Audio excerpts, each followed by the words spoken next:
Good morning, students. In our last class, we have started exercise 2.1 and we did two questions of it. Today, we are going to start with question number 3. So, let's start question number 3. The question is, find the values of the following. We have to find out the values of 6 to the power 0, 3 to the power 0, 5 to the power 0. We have to find out this whole value. So how we will find out? Firstly, we'll write the question here. It's A part. 6 to the power 0 into 3 to the power 0 into 5 to the power 0. This is the question. We have to find out the value. Students, in my last class, I told you about this property. X to the power 0 is equal to 1. किसी भी number की अगर 0 power होती है तो हम उसे 1 लिख सकते हैं. ठीक है, तो हम क्या करेंगे? देखिए स्टूडेंट्स, यहाँ पर आप ध्यान से देखोगे तो तीनों नंबर्स में 0 पावर है. मतलब हम इसे भी 1 लिख सकते हैं, इसे भी 1 लिख सकते हैं और इसे भी 1 लिख सकते हैं. ठीक है, तो हम क्या करेंगे? ये वाली प्रॉपर्टी हमने यूज करी. अब यहाँ पर हम 1 लिखेंगे क्योंकि 6 की पावर 0 है, उसका मीनिंग 1 होता है. 3 की power 0, again 1. 5 to the power 0, again 1. Now 1 into 1 into 1 is 1. So the answer is 1. Okay students. Now B part. The B part is P cube to the power 0. Okay, this is the question. Again the whole power is 0 but the power of P is 3. So what we'll do? Firstly, we'll use this property. X to the power m to the power n is equal to x to the power m multiplied by n. हमें पता है कि अगर कोई number है उसके ऊपर कोई पावर है और ब्रैकेट लगा के एक और पावर है तो वो दोनों पावर मल्टीप्लाई होती है. ठीक है, ये प्रॉपर्टी के according. Okay, so what will do? Will write p to the power 3 multiplied by 0. So it will become p to the power 0. Okay, 3 zeros are 0. तो हमने p की पावर 0 लिख दिया. अब हमें पता है कि किसी भी नंबर या किसी भी वेरिएबल अगर पावर 0 है तो उसका आंसर 1 होता है. So we'll directly write 1. So the answer is 1. Now C part. The C part is 1 by 11 to the power 0 plus 3 by 10 to the power 0 whole power 0 divided by 7 to the power 1. Okay students, this is the question. So what we'll do? Again we'll use the same property कि किसी भी number की power अगर 0 तो answer 1. So मैं क्या इस पूरे प्लेस पे 1 लिख सकती हूँ? क्योंकि 1/11 की पावर 0 है तो पावर 0 दैट मीन्स 1. बेस में चाहे कुछ भी हो, चाहे फ्रैक्शन वाला नंबर हो चाहे होल नंबर हो, अगर उसकी पावर 0 है तो आंसर 1 ही होगा. बीच में प्लस 3/10 की पावर 0 मतलब अगेन 1. ठीक है, अब ये होल पावर 0 तो पहले से ही थी, वो तो लिखनी होगी. Divided by 7. 7 की पावर 1 को मैं 7 ही लिख रही हूँ, एक ही बात है क्योंकि पावर 1 है तो आपको लिखने की जरूरत नहीं है. ठीक है, now 1 + 1 is 2. 2 to the power 0 divided by 7. ये आ गया हमारा. अगेन किसी भी नंबर की पावर 0 तो 1 लिख सकते हैं. तो 1 डिवाइडेड बाय 7. तो 1 डिवाइडेड बाय 7 में हम क्या लिख सकते हैं students? 1/7. So the answer is 1/7. Okay, now let's move on to D part. The D part is a to the power 0 plus b to the power 0 plus c to the power 0 divided by 5 to the power 0 plus 8 to the power 0. Again we'll use the same property. A to the power 0 is 1, b to the power 0 is 1, c to the power 0 is 1. 3 times 1 आ गया plus plus plus. Okay, and here 5 to the power 0 is 1, 8 to the power 0 is 1. Now 1 plus 1 plus 1 is 3 divided by 1 plus 1 is 2. तो 3 divided by 2 को हम ऐसे भी लिख सकते हैं. So the answer is 3/2. Okay students, answer is 3/2. Now let's move on to question number 4.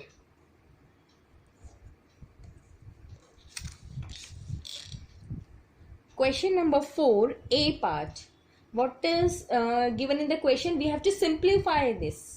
Okay, so the question is 3 square into 4 to the power minus 3, 3 square into 4 to the power 3. This is the question. We have to simplify this. So how we will simplify, students? See here. देखिए यहाँ पर ये दोनों multiply में है और ये दोनों मल्टीप्लाई में है और बीच में कोई साइन नहीं दिया है. अगर कोई भी दो नंबर्स के बीच में कोई भी साइन नहीं है तो हम उसे मल्टीप्लाई ही कंसीडर करते हैं. That means if will open these brackets, अगर हम इन ब्रैकेट्स को खोल दे तो ये सारे चारों नंबर आपस में मल्टीप्लाई में बन जाएंगे. So I will write like this. I will open the bracket and I will write all the 4 terms like this. मैंने सारे ओपन करके ऐसे लिख दिया. ठीक है, क्यों? क्योंकि ये मल्टीप्लाई में थे और ब्रैकेट लगा था तो ब्रैकेट रिमूव किया और सभी को मल्टीप्लाई में लिख दिया. ठीक है, अब स्टूडेंट्स अब हम कर सकते हैं. आपने कम्यूटेटिव प्रॉपर्टी पढ़ी है. कम्यूटेटिव प्रॉपर्टी ऑफ मल्टीप्लिकेशन क्या होती है कि अगर 3 या 3 से ज्यादा नंबर कोई मल्टीप्लिकेशन में है तो हम जरूरी नहीं है कि फर्स्ट और सेकंड को ही पहले मल्टीप्लाई करें. We can multiply first and third term first and second and fourth term first. It's up to our wish. ये हमारे अकॉर्डिंग हम इसको मैनिपुलेट कर सकते हैं कि अगर हम चाहते हैं कि फर्स्ट और थर्ड को पहले मल्टीप्लाई करें तो उसे मल्टीप्लाई कर लेंगे, देन सेकंड और फोर्थ टर्म को मल्टीप्लाई करेंगे, फिर देखेंगे आगे आंसर क्या आता है. ठीक है, और ऐसा हम क्यों कर रहे हैं? क्योंकि अगर मैं फर्स्ट और थर्ड टर्म को मल्टीप्लाई करूं तो यहाँ पर एक लॉ ऑफ एक्सपोनेंट यूज हो सकता है. ओके, सो हम करते हैं ऐसे ही 3 square into 3 square into 4 minus 3 into 4 to the power 3. ठीक है, दोनों 3 साथ में आ गए, दोनों 4 साथ में आ गए और उनकी पावर्स भी. ठीक है, अब देखिए x to the power m multiply by x to the power n is equal to x to the power m plus n. अगर मल्टीप्लाई में है, बेस सेम है तो पावर्स ऐड हो जाएंगी तो it will become 3 to the power 2 plus 2. Okay, multiply again we'll use the same law here. 4 to the power minus 3 into 4 to the power 3. So it will become 4 to the power minus 3 plus 3. Okay, so which property we have used here? X to the power m into x to the power n is equal to x to the power m plus n. Okay, 2 times use हुई है पर same question में हुई है. Now 2 plus 2 will become 4. Minus 3 plus 3, again it will get cancelled. Okay, so it will become 4 to the power 0. Now 3 to the power 4 is 81 and 4 to the power 0 will become 1. We'll write here x to the power 0 equal to 1. तो ये तो 1 बन गया और 3 को 4 times multiply करोगे 3 into 3 into 3 into 3, it will come 81. Now 81 multiplied by 1 is 81. So our answer is 81. Okay, now let's move on to B part. B part is 2 to the power minus 3 into 4 to the power 1. Okay students, this is the question. What we'll do here now? We know the property of negative exponent. अगर कोई भी number negative exponent में है तो हम base number को reciprocal करके उसकी पावर को पॉजिटिव बना सकते हैं. तो हमको अगर 2 की पावर माइनस 3 को पॉजिटिव बनाना है तो हम क्या करेंगे? 1/2 करेंगे. 1/2 की पावर 3 बन जाएगा इंटू 4 तो न्यूमरेटर में ही रहेगा. अब क्या बनेगा देखिए स्टूडेंट्स, 1/2 की पावर 3 है तो 2 की पावर 3 मतलब 2 into 2 into 2, it will become 8 और ये 4 ऐसे ही रहेगा. नाउ अगर आप देखो कैंसिल कर सकते हो, 4 1 जा 4, 4 2 जा 8. So the answer is 1/2. Okay, which property we have used here? You have to write here in bracket. X to the power minus m is equal to 1 upon x to the power m. This property we have used here. Okay, now let's move on to C part. C part is minus 2 to the power 4 into minus 2 to the power minus 5 plus 4 to the power minus 1. Okay students, this is the question. So how we'll solve this? See students, see the first 2 terms. यहाँ पे देखिए ये दोनों multiply में है, base is same. So if base is same, if they are in multiplication, then we can add the powers. तो powers को add कर देते हैं. -2 को एक ही बार लिखेंगे. 4 plus -5 plus 4 to the power -1. अभी इसे ऐसे ही रहने दीजिए. अब क्या बनेगा देखिए, -2, 4 - 5 will become -1 plus 4 to the power -1. अब देखिए, अब नेगेटिव एक्सपोनेंट्स को पॉजिटिव में करने के लिए रेसिप्रोकल कर देंगे. तो ये बन जाएगा स्टूडेंट्स 1/-2 प्लस 1/4. ठीक है, 1/-2 दैट मीन्स ये -1/2. ठीक है, अब हम इसे सॉल्व करना है. फ्रैक्शन नंबर आ गए, लाइक टर्म्स नहीं है, बना लेते हैं एलसीएम लेके. 2 से मल्टीप्लाई कर देंगे. ओके, तो इट विल बिकम -2 प्लस 1/4, और we can say that it will become -1/4. Okay, क्योंकि 2 में से 1 माइनस किया 1 आता है, बड़ा नंबर 2 है, पहले माइनस है, इसलिए -1/4.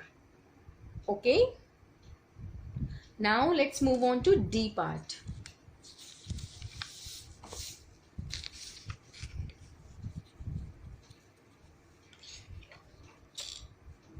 Part number D. So the question is 3/7 to the power -6 divided by 3/7 to the power -6. Okay, this is the question. Again, base are same. They are in divide. That means the power will get subtracted. So 3/7 -6 minus of -6. अब यहाँ पे ध्यान दीजिएगा student, first number जो है ना उसकी जो पावर है वो -6 है, इसलिए मैंने यहाँ -6 लिखा. दूसरा नंबर भी -6 है, इसलिए यहाँ पे -6 लिखा. और ये वाला माइनस कहाँ से आया, ये फॉर्मूले से आया. ठीक है, फॉर्मूला क्या होता है, x⁻m divided by x⁻n equal to x⁻m-n. तो अगर m और n दोनों नंबर नेगेटिव हो तो 3 नेगेटिव साइन आ जाते हैं, जैसे यहाँ पर आए हैं. ये इस वाले का नेगेटिव साइन है, ये इस वाले का नेगेटिव साइन है, और ये फॉर्मूले का नेगेटिव साइन है. Okay, now we'll open the brackets of the power. Minus is plus. Now -6 plus 6 will get cancelled. It will become 3/7 to the power 0. Okay, now any number, किसी भी number की power 0, तो answer is 1. Don't forget to write properties everywhere you are using it. Okay, जहां पर भी आप property use कर रहे हैं, आप उसके राइट हैंड साइड में ब्रैकेट बना के प्रॉपर्टी लिखेंगे. ओके, चाहे आप एक प्रॉपर्टी कितनी बार भी यूज कर रहे हो, या फिर एक क्वेश्चन में चाहे 2 या 3 से ज्यादा प्रॉपर्टी यूज हो रही है, you will write every time you are using it. Okay, now let's move on to question number 5, first part. What is the question? Evaluate the following. We have to evaluate this. 1/3 -2 minus of 1/9 to the power -2 divided by 3 to the power -2. Okay students, we have to find out the value of this question. So how we will find out? देखिए, अब ध्यान से देखिए, पहले question को observe कीजिए. क्या यहाँ पर कोई लॉ यूज हो सकता है? देखिए, बीच में माइनस है, तो इन दोनों के बीच में तो कोई लॉ नहीं यूज होगा. But we can convert this negative exponent into a positive one. इन नेगेटिव एक्सपोनेंट्स को तो मैं पॉजिटिव में कन्वर्ट कर सकती हूँ, क्योंकि अगर प्रॉपर्टी यूज नहीं हो रही है तो मेरे पास एक ही रास्ता बचता है कि मैं पावर्स को एक्सपैंड करके उसको एलसीएम लेके सॉल्व कर लूँ. ठीक है, तो वही अप्रोच हम रखेंगे. देखिए, यहाँ पर पावर -2 है ना, इसे प्लस बनाने के लिए अंदर वाले बेस वाले नंबर को रेसिप्रोकल करना है. तो 1/3 का रेसिप्रोकल क्या होगा? 3, और पावर बन जाएगी पॉजिटिव. माइनस 1/9 की पावर -2 है, अगर पावर को पॉजिटिव बनाना है तो इट विल बिकम इसका reciprocal 9/2. Okay, now 3 to the power -2 is same. अब यहाँ पे सॉल्व कर लीजिए, क्योंकि यहाँ पे प्रॉपर्टी की यूज नहीं होगी. So we can expand. 3 to the power 0 is 9. 3 to the power 2 is 9. 9 to the power 2 is 81. Divided by 3 to the power -2. So 9 minus 81 is 72. Okay. Now it is divided. This term is divided by 3 to the power -2. तो देखिए students, -2 को positive बनाने के लिए 3 to the power 2 लिख दें. ठीक है, 3 to the power 2 हमने लिख दिया. अब हम इसे सॉल्व कर लेते हैं. देखिए, -72, तो ये 3 टू द पावर 0 बन जाएगा 9, 9 8 जा 72. सो द आंसर इज -8. ठीक है, तो यहाँ पर एक ही प्रॉपर्टी हमने यूज करी है कि किसी भी नंबर की पावर नेगेटिव है तो उसका रेसिप्रोकल कर देते हैं. So we have converted this negative exponent into positive one, then we expanded it. Expand करने के बाद ये डिवाइड में था तो हमने इसको डिवाइड में लिख लिया और फिर कैंसिल आउट कर दिया. ठीक है, सो the answer is -8. Now let's move on to B part. The B part is, the B part is 5 by 8 to the power -3 into 8 by 5 to the power -5. Okay students, this is the question. Now what we will do, देखिए students, यहाँ पर power अगर आप positive बनाते हैं दोनों की तो again the base will be different. अब अगर हमें यहाँ पे कुछ भी प्रॉपर्टी लगानी है तो we have to make the base same. अब यहाँ पर 5 by 8 है, यहाँ पर 8 by 5 है, तो you can convert any one of the terms. आपकी मर्जी है, आप इसे कन्वर्ट करना चाहते हो या इसे. किसी भी एक को अगर हम कन्वर्ट करते हैं तो दोनों का बेस सेम हो जाएगा. Okay, so will convert this one. तो इसकी पावर अगर पॉजिटिव बनानी है तो बेस वाले नंबर को रेसिप्रोकल कर देते हैं. तो क्या बन जाएगा स्टूडेंट्स, देखिए 8 by 5 है तो ये 5 by 8 कर देते हैं इसे और पावर को बना दो पॉजिटिव. सिंपल, यही तो करते हैं हम पावर को पॉजिटिव बनाने के लिए, बेस नंबर का रेसिप्रोकल और पावर पॉजिटिव. नाउ अब देखिए, अब बेस सेम हो गए, 5 by 8 5 by 8 और मल्टीप्लाई में है, then that means the power can be added. So -3 plus 5. So -3 plus 5 will be 2.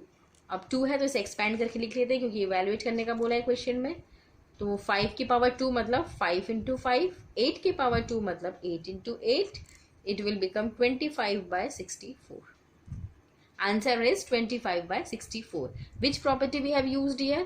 दो प्रॉपर्टी यूज करी है, x to the power m -m equal to 1 upon x to the power m. And second property use करिए, x to the power m into x to the power n is equal to x to the power m plus n. Okay students, now let's move on to C part. The C part is 7t square divided by 28 tm to the power 3. Okay, this is the question. Now we have to solve this. So what we will do students, firstly see here, यहाँ पर कोई property मुझे लग नहीं रहा कि हम use कर पाएंगे. तो जब प्रॉपर्टी यूज नहीं होती तो एक्सपोनेंट्स और पावर्स में हमारे पास एक ही रास्ता बचता है कि हम उसकी पावर्स को एक्सपैंड कर दें. फिर देखते हैं कुछ कैंसिल हो रहा है क्या, क्योंकि यहाँ बीच में डिवाइड का साइन है. So what we will do, we can write, ऐसा है ना स्टूडेंट, ये दोनों नंबर डिवाइड में है तो मैं इसको ऐसे लिख सकती हूँ. आई थिंक इसमें किसी को कोई प्रॉब्लम नहीं होगी, हम ऐसे लिख सकते हैं. ठीक है, क्योंकि ये पहला नंबर दूसरे वाले की डिवाइड में था. अभी मैंने कुछ करा नहीं है, सिर्फ इसको अपॉन में लिख दिया है. ठीक है, अब हम क्या करेंगे, will expand this. T square है, टी स्क्वायर को टी इंटू टी लिख सकते हैं. होल अपॉन 28 को 28 ही रहने दो. टी एम का cube, that means T into T और एम इंटू एम. अब देखिए स्टूडेंट्स, क्या कोई न्यूमरेटर या डिनोमिनेटर में से आपस में कुछ कैंसिल आउट हो रहा है? देखिए ऊपर 7 है और नीचे 7 तो नहीं है पर 7 का मल्टीपल है. 7 1 जा 7, 7 4 जा 28. एक टी दूसरे टी से कैंसिल, एक टी दूसरे टी से कैंसिल. अब क्या बचा स्टूडेंट्स, देखिए ऊपर तो कुछ नहीं बचा तो 1/4 में अलग से लिख देती हूँ. टी वाली टर्म में सिर्फ एक बची है नीचे, दैट मीन्स टी की पावर 1 बची है. इसे अगर मुझे न्यूमरेटर में ले जाना है तो माइनस हो जाएगी पावर. और एम की कितने टर्म्स बचे, 3 टर्म्स आ गए, that means m to the power 3 आएगा. पर m to the power 3 students नीचे डिनोमिनेटर में आएगा, हमें उसे न्यूमरेटर में लाना होगा. तो it will become m to the power -3. So the answer is 1/4 t to the power -1 into m to the power -3. कैसे करा एक बार और समझ लो. पहले नंबर को एज इट इज ऊपर लिखा, दूसरे नंबर को एज इट इज नीचे लिख दिया. ठीक, फिर मैंने क्या किया, एक्सपैंड कर दिया. 7 को 7 ही रहने दिया, टी स्क्वायर को टी इंटू टी लिख दिया. 28 को 28, टी एम क्यूब को टी को 3 बार, एम को 3 बार, ऐसे ही एक्सपैंड करते हैं. उसके बाद देख लिया क्या क्या चीजें कैंसिल हो रही है. देखिए 7 और 28 भी 4 टाइम्स कैंसिल हो गया. 2 बार टी नीचे वाले 2 टी से कैंसिल हो गए. अब नीचे सिर्फ एक ही टी बचा, पर नीचे से इसे मुझे ऊपर लाना होगा, तभी इसकी, ये नीचे नहीं लिख सकती मैं इसे डिनोमिनेटर में, तो ऊपर लाने के लिए इसकी पावर को माइनस में करना पड़ेगा, ठीक है। सिमिलरली m की पावर 3 बची थी पर वो डिनोमिनेटर में थी, उसे न्यूमरेटर में लाने के लिए उसकी पावर को हमने नेगेटिव बना दिया। Okay students, now let's move on to D part. D part हम यही सॉल्व कर देते हैं। The question is 1/2 to the power -3 into 1/3 square power -1 divided by 6/5. Okay students, this is the question. So how we'll solve this? Again the same method. Power देखो, first वाली term की power negative है तो इसे बना दीजिए positive, तो 1/2 की पावर -3 था तो 2 की पावर 3 बन जाएगा। बनेगा नहीं बनेगा? बेस वाले नंबर को रेसिप्रोकल कर दिया, 1/2 का रेसिप्रोकल 2 होता है और पावर बना दी पॉजिटिव। मल्टीप्लाई, अब क्या दिया स्टूडेंट्स देखिए, 1/3 स्क्वायर है, ठीक है। अब हम क्या करते हैं, इसे ऐसे लिख देते हैं, इसे मैं ऐसे लिख सकती हूँ 1 का स्क्वायर अपॉन 3 का स्क्वायर सेपरेटली, पर 1 के स्क्वायर को तो 1 ही रहने दीजिए, 3 का स्क्वायर मैं यहाँ लिख रही हूँ और इसकी पावर बन गई हमारी -1 डिवाइडेड बाय 6/5, तो साथ में ही लिखिए, ठीक है। एक बार और ध्यान से देखिए मैंने क्या किया, इसे तो 1/2 को 2 कर दिया और पावर पॉजिटिव बना दी। दूसरे वाले नंबर में 2 का अंदर पावर बना दी इसकी, मतलब 1 की पावर 2 का आंसर 1 होता है, 3 की पावर 2 का आंसर 3 की पावर 2 होता है। अभी मैंने इसको एक्सपैंड नहीं करा है। Whole power is -1। Okay students, आप क्या करेंगे देखो, 2/3 तो ऐसे ही रहेगा। अब देखिए 3 टू द पावर 2 है और -1 यहाँ इसकी पावर है, तो इसे पॉजिटिव बनाने के लिए अगर मुझे इसकी पावर पॉजिटिव चाहिए तो बेस नंबर का रेसिप्रोकल करना पड़ेगा। तो 1/3 स्क्वायर का रेसिप्रोकल क्या हो जाएगा, 3 स्क्वायर। ओके, एंड इस डिवाइड के प्लेस पे क्या मैं ऐसा लिख सकती हूँ, मल्टीप्लाई बाय 5/6। ये हम 7th क्लास में सीख के आए हैं कि अगर कोई भी दो फ्रैक्शन डिवाइड हो रहे हैं तो जो डिवाइड वाले साइन के आगे वाला नंबर होता है वो रेसिप्रोकल हो जाता है। तो 6/5 बन गया 5/6। ये 3 की पावर 1/3 की पावर -2 थी, क्योंकि माइनस साइन अंदर मल्टीप्लाई कर दिया, तो मुझे पावर पॉजिटिव बनाना था, इसलिए मैंने उसको वापस न्यूमरेटर में भेज दिया, ठीक है। या अगर किसी और तरीके से समझना है कि ये यहाँ से मैम यहाँ कैसे ले आई, तो देखिए यहाँ पे शॉर्ट में 1/3 स्क्वायर की पावर -1 थी, ये था ना हमारे पास, इसके प्लेस पे मैंने ये कैसे लिख दिया।